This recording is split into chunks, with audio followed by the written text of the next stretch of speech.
Hi, it's Ursula from ursula-smith.com, and today I am playing with Yupo paper. I'm using this brand because when I bought it I didn't realize that it was thinner than the normal Yupo that I use for doing cutouts. So I'm going to use this for a different project. This is probably going to be in conjunction with a different video where I use the Digital Arts Studio Seminar or DAS Super Sauce concentration to do transfers. So you basically use a film, like a transparency that you print on the printer, and then use this mixed with alcohol to do transfers. And so I've been having lots of trouble trying to get transfers to work on things like this, the Distress Grit Paste, the Distress Crazing Collage Medium, Golden, any of the golden mediums. Basically, what ends up happening is it smears and runs and just looks terrible. So I am using something different today and doing a different scenario where I'm going to paint them onto the Yupo paper, and then I'm going to coat it with this InkAid clear matte pre-coat. I have already blogged about this, but I just wanted to just kind of quickly show you the process. So I'm going to go get ready and I will be back. So I started to mention, and then I just spaced and started talking about something else. So right now I'm using the Yupo paper, and the whole reason I'm using the Yupo paper is because if you do this on regular cardstock, the medium is very wet, and so it will buckle. You can try, if you don't have Yupo paper and you don't feel like using or buying it, then you can spray the back of the paper with water, and that will help it not buckle as much. And then when you get time to print, you could kind of tape it down, and that it is probably doable. But I just didn't feel like dealing with any of that, especially given the fact that I had that thin Yupo paper laying around. So I'm just kind of playing around and trying to decide what I want this to look like with brush marks. You will get brush marks in it. There's pretty much no avoiding that, but that's kind of the look I'm going for because I kind of want it to look like the image is painted on there. So it's really hard to see because it's white on white, but it's such thin paper, God. But you can kind of see. So that's the grit paste, and then that's the crackle. And so that will come back. It will have brush strokes and crackle or crazing in it. So when it's dry, I will be back. Hi, I'm back. And so my sheet of Yupo with the grit paste and the crazing medium has dried. And I've already gone ahead and applied a coat of InkAid. So you're supposed to apply 2 coats. So I'm going to quickly do the second coat just so they can kind of see the process. I will tell you this is kind of hard to mix. So generally what I try to do is leave it on its side so it's easier to get in, and because otherwise the white stuff kind of collects at the bottom. I can't quite tip it enough. You can just kind of see right there. And so I just use like a long stick to go in and stir it. So if I leave it on its side, there's more of that kind of stays in suspension, and it's just easier to mix. And so then I'm just going to go in and paint the entire sheet. And I'm not going to do the whole thing because it takes forever, but basically I go lengthwise, and then I come back and go crosswise and then let it dry. So I've already done that once. I'm doing the second coat now, and when that dries, I will be back. So I'm back and I am in my office with a Photoshop file with 4 different designs that I've been playing around with, and I want to see how it will print on the textured background that's been coated with InkAid. So let's give that a shot. So we'll see whether this works. So I'm bringing up the print. I actually moved the designs around a little bit, and I'm gonna print it using the printer managed colors. I found that setting up my file, maybe I'll go back and show you that as an addendum. Setting up the file to match the printer and then using printer manages colors seems to work better for color management for me. So the media type that I'm going to use, which is the way that my page has been set up, is I am using glossy, and color controls are normal. Sheet is actually,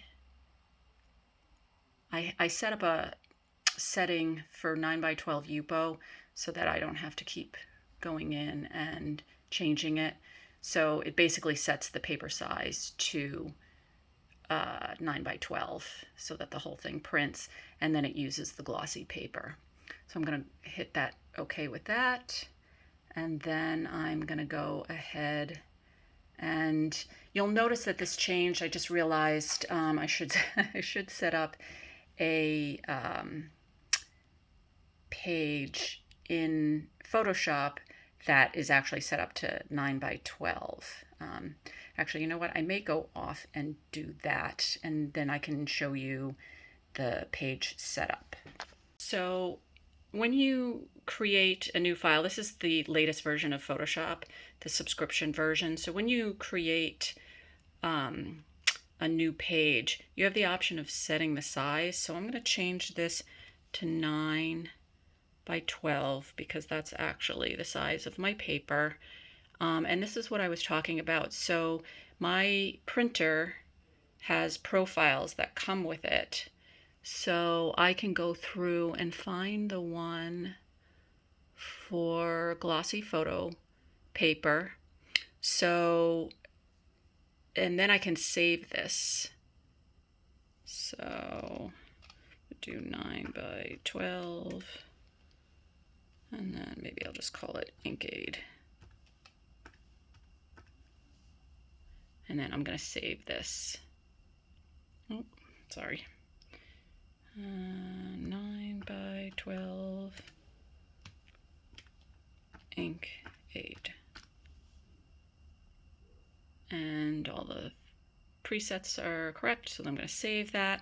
So now when I come in to create a new page, I can go to saved and then just choose this, and then I'll have the setup correctly, the size and the everything that matches my printer. So I'm just going to go ahead and save all of this, or copy it all over. So basically I'm not even gonna recreate the layers. I'm just gonna select all, copy, merged, come in here, Control V, paste it, and then I can come back in here and do the print. And so same thing, I'm going to choose my printer. I'm going to leave it at printer manages colors. I'm going to come in here to print settings, and I'm going to choose my save preset for Yupo paper gloss, which is set to glossy paper and 9x12 inches as the paper size. Hit OK, and then I'm going to go ahead and print. So I did want to show you the Yupo paper that I'm using. If you remember, it's kind of the Yupo paper knockoff. It's a slightly thinner version than the one that I normally use. It did curl a tiny bit. And let's see if I can show you. So there's the texture that I got from using this is the grit paste, and that is the crazing gel So you see all the texture. So I'm going to go ahead, even though it's curled a little, I'm going to go ahead and put it in my printer.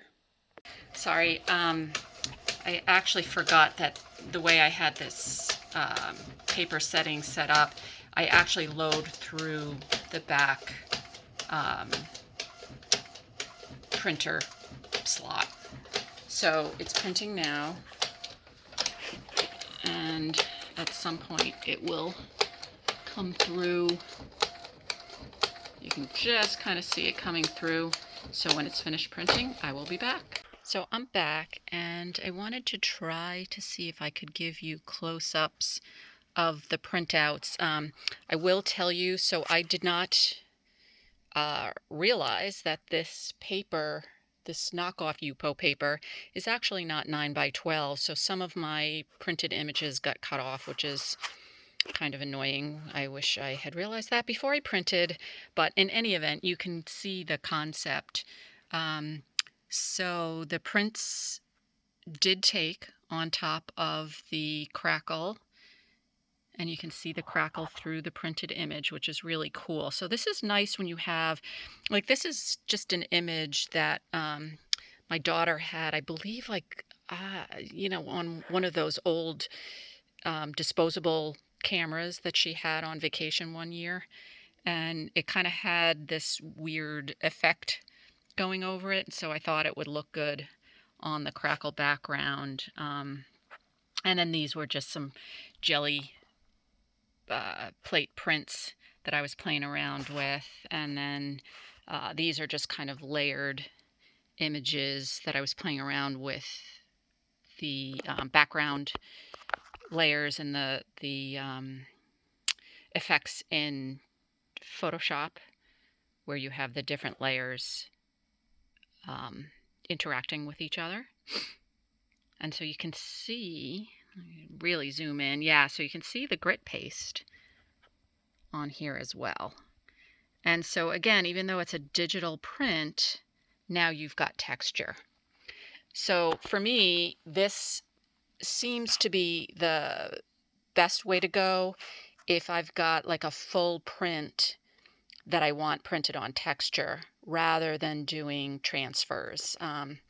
Transfers are always just, you hold your breath, you cross your fingers, you turn around 3 times, pray to the art gods, and you never know if they're going to come out. Sometimes it can be fun, but a lot of times it can be very frustrating. So for ease of use, I would say this is probably the way to go. So anyway, I hope you like that process. Thanks for joining me, and we'll see you next time.